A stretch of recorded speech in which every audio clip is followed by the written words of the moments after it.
Assalamualaikum warahmatullahi wabarakatuh. Saya Robin Darmawan, peserta Latsar CPNS 2019 Kabupaten Sumedang, ingin menyampaikan resume hari ini mengenai pelayanan publik. Yang pertama, pengertian pelayanan publik.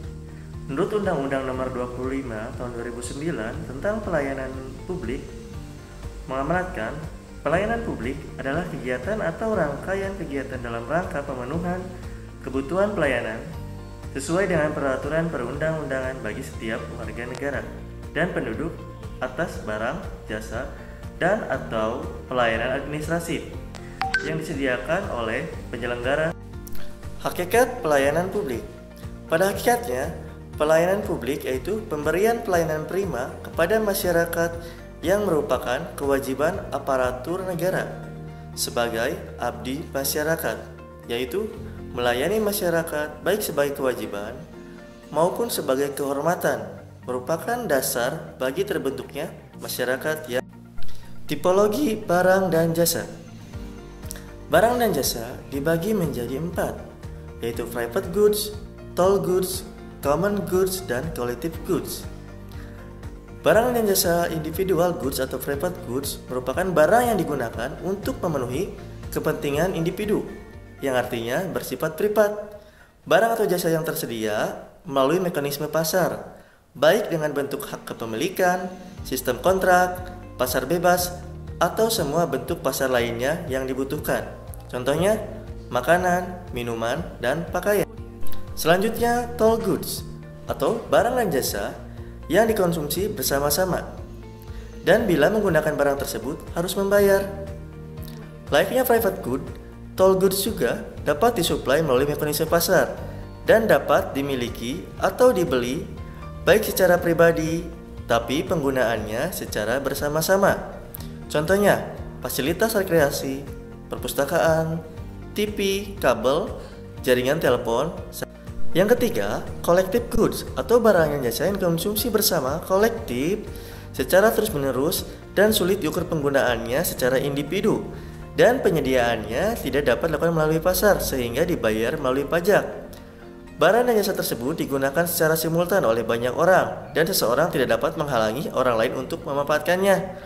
Oleh karena itu, setiap orang memiliki peluang untuk menjadi free rider, yaitu orang yang menikmati barang atau layanan tetapi tidak ikut memberikan berkontribusi langsung apapun. Contohnya, jasa keamanan serta jalan umum. Selanjutnya yang terakhir, common full goods, yaitu barang dan jasa yang mempunyai karakteristik penggunaannya tidak mau membayar, digunakan secara bersama-sama, dan kepemilikan dimiliki secara umum dari pemanfaatan secara individu, serta tidak ada pihak yang mau menyediakan barang tersebut. Barang dan jasa yang dapat diperoleh tanpa harus membayar dan atau tanpa ada halangan yang berarti. Common full goods tidak diproduksi oleh para supplier atau pemasok, melainkan tersedia dengan sendirinya secara alamiah, sehingga mekanisme pasar tidak efektif jika digunakan untuk mensuplai barang-barang tersebut karena pemanfaatannya sangat bersifat individual dan mudah mendapatkannya. Contohnya, ikan dan air di laut, udara, air di permukaan bawah tanah, serta sinar matahari. Pelayanan publik diklasifikasi menjadi 4 bagian. Yang pertama, pelayanan administratif, yaitu pelayanan yang menghasilkan berbagai bentuk dokumen resmi yang dibutuhkan oleh publik. Yang kedua, pelayanan barang, yaitu pelayanan yang menghasilkan berbagai bentuk atau jenis barang yang digunakan oleh publik. Yang ketiga, pelayanan jasa, yaitu pelayanan yang menghasilkan berbagai jasa yang dibutuhkan oleh publik. Dan yang terakhir, pelayanan regulatif, yaitu pelayanan melalui penegakan hukum dan peraturan perundang-undangan maupun kebijakan publik yang mengatur sendi-sendi kehidupan masyarakat. Dalam pelayanan publik, kita harus memegang teguh prinsip-prinsip pelayanan publik seperti kesederhanaan, kejelasan, kepastian waktu, akurasi, keamanan, tanggung jawab, kelengkapan sarana dan prasarana, kemudahan akses, kedisiplinan, kesopanan, serta keramahan, dan yang terakhir, kenyamanan. Pelayanan publik yang baik memiliki 6 unsur kualitas yang memenuhi syarat. Yang pertama, prosedur pelayanan.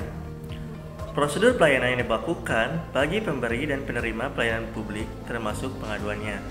Kedua, Waktu penyelesaian ditetapkan sejak saat pengajuan permohonan sampai dengan penyelesaian pelayanan termasuk pengaduan.